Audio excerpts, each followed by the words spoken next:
Cette année-là, Noël tomba le 17 mai. Évidemment, personne ne s'y attendait. Et rien n'était prêt. Quelle bousculade!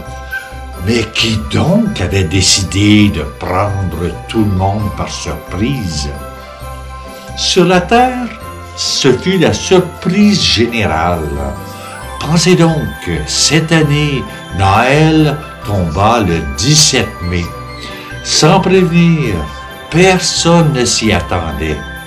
Noël, on l'attendait bien. Mais pour plus tard, pour le 25 décembre, comme chaque année. Mais non, cette fois-ci, ce fut en mai. Alors, évidemment, la question était sur toutes les lèvres. Mais qui donc a décidé cela?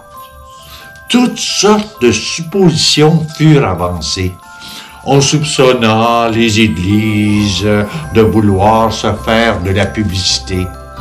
On parla d'une tradition secrète remontant à un 13e apôtre connu des seuls initiés. On invoqua une réforme secrète du Vatican. On alla même jusqu'à accuser les marchands de muguettes. Bref, on suivit toutes les pistes, même les plus farfelues, mais sans résultat.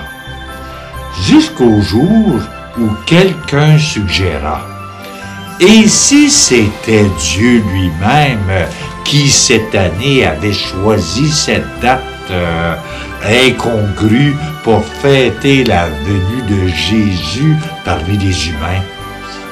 Aussitôt, j'aurais dû les entendre.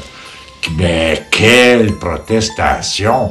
Les traditionalistes de tout poil poussèrent des hauts cris. Quoi? Noël en mai? On n'a pas idée. Si même au ciel, il n'y a plus de saison, où va-t-on? Certains même, j'ose à peine le dire, chuchotèrent que là-haut, le patron devenait gentiment gâteux. Et quelle réclamation! Comme personne n'avait été averti, rien n'était prêt.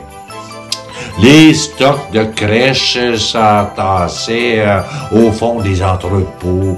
Les jeunes sapins grandissaient encore dans les clairières. Les commerçants s'arrachaient les cheveux.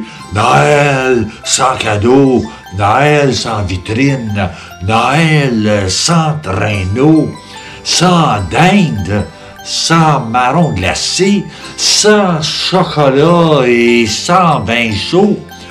Quelle catastrophe! Et dans les églises, quelle bousculade! Prêtres et pasteurs tournaient comme des hélices en ronchonnant. Tous les programmes de paroisse étaient chamboulés. Quant aux gens, ils cherchaient à comprendre. Noël sans congé, Noël sans sport d'hiver, sans carte de vœux, sans nouvel an derrière pour remettre... Quelle histoire! Arrivant le soir du 16 mai, dans les salles de séjour, dans les cuisines, dans les sacristies, rien n'était comme d'habitude. Tout le monde était quelque part bousculé. Tout le monde était déçu. Je crois, en songeant à tout ce qui manquait pour faire un vrai Noël, tout le monde, dans un coin perdu, quelques bergers et 3 savants, un peu rêveurs, balbutiaient de joie.